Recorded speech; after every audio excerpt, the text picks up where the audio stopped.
Hi guys, Will here from WP Trading and welcome back. If you are new to the channel, please do hit that subscribe button and tap the bell icon so that you don't miss any of the free content that I share with the trading community here on YouTube. So let's talk about the crash we've seen within the markets of recent. The indexes have fallen off a cliff with the fastest sell-off in history, absolutely unprecedented.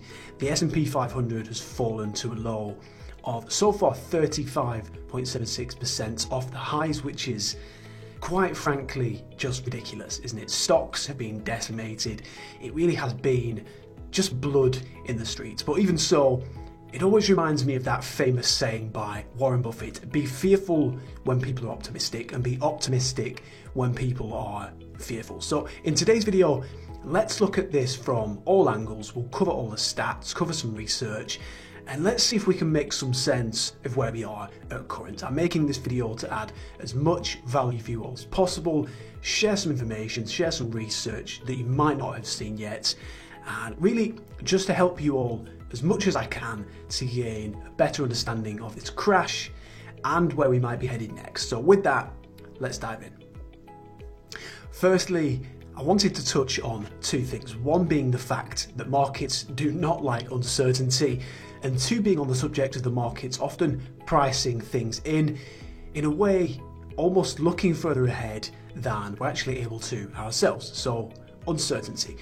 None of us like it, do we? And it can cause real confusion within the markets too, because the markets are driven by human nature, aren't they? So when you have some people fearing, let's say, a long-term lockdown, some people more optimistic about a quick recovery, some people sitting in the middle, it's just one big mess of short-term circumstances, long-term circumstances, short-term traders, long-term investors, and that can just cause real havoc, which is exactly what we've seen of recent, both in and out of the markets. So I think that explains some of the volatility in itself, doesn't it?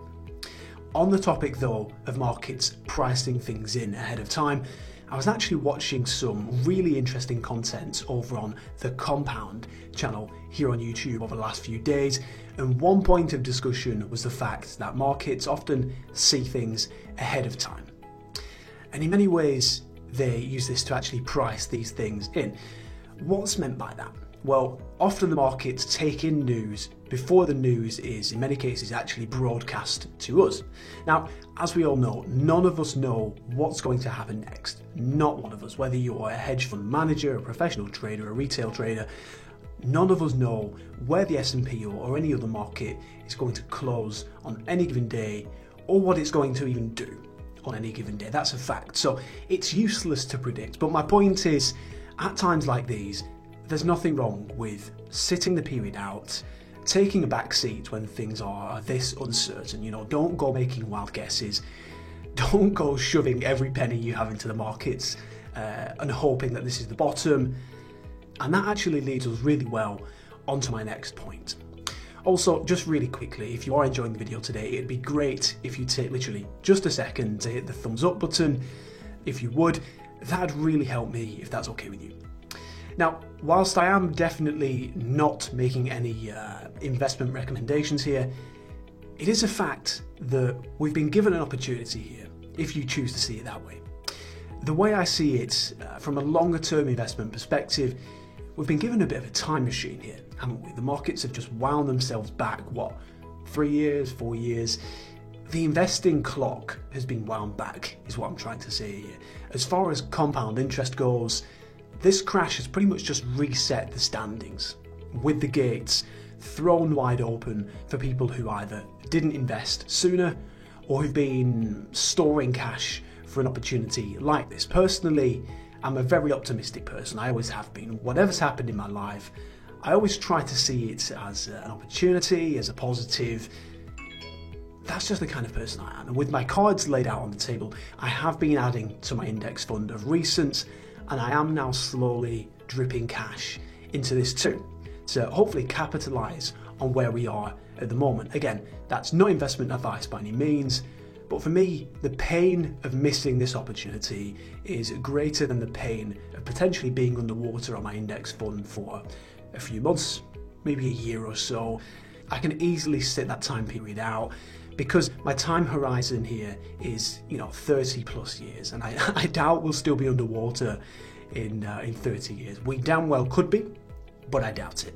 And on the subject of opportunity, maybe that's what's fueling the current bounce that we're seeing. Maybe this is those with cash piling in, buying the indexes, buying equities and so on for the long term. Now, there's a saying that I've had to really rest on and stand by of recent, and that's this: when the time comes to buy, you won't want to.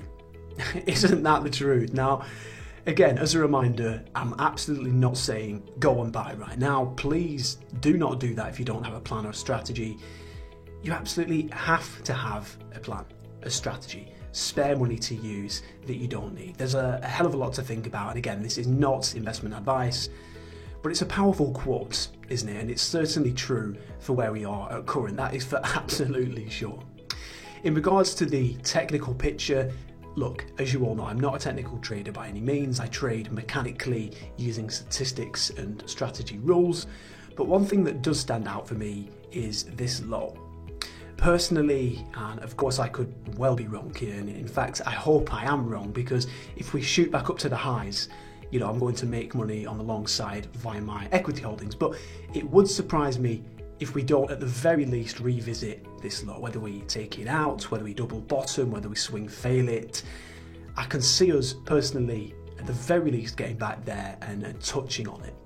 Again, I'd love if we just bounce back up to the highs here. That would be brilliant. But in the wake of all this uncertainty we're seeing here, I can't personally see that being the case. That said, time will tell, won't it?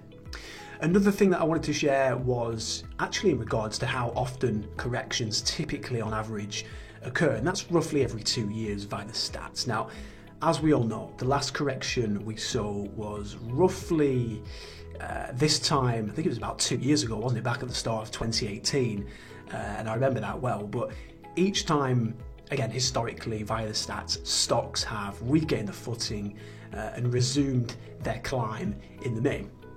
With that said though, we've never faced a virus like this before, have we? That's come along this quickly and with this much instant force behind it. So I hate to say this, but maybe this time it is different. Again, I hesitate to say that, and I really hope that I'm wrong, but hey, there you go, I've said it. Maybe this time it's different, and yeah, let's hope that that isn't the case.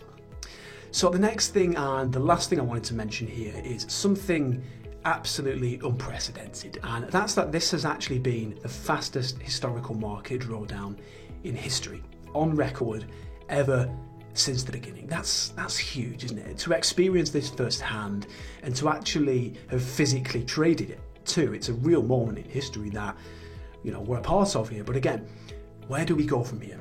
Will this be a rare but long-lasting bear market? Will we bounce right back up to the highs? All we can do is, as ever, look back on similar historical happenings and either stand aside if we're ill-prepared, or alternatively follow our plan if we have one, much like I have, by taking the opportunity to add to my index fund down at these prices. And of course, on top of that, we should all be managing risk if we are interacting with the markets. Fundamentally, that's the best way to handle the situation, in my opinion, and that's exactly what I'm doing myself. So I'm speaking with my money on the line here. Anyway, I hope that helps. I hope that triggers some inspiration. If you do have any comments, I'd love to hear from you in the comments section below the video. I'll leave it there for today. And as always, guys, trade with edge, with consistency, and I look forward to having you back here on the channel soon. Thanks, everyone.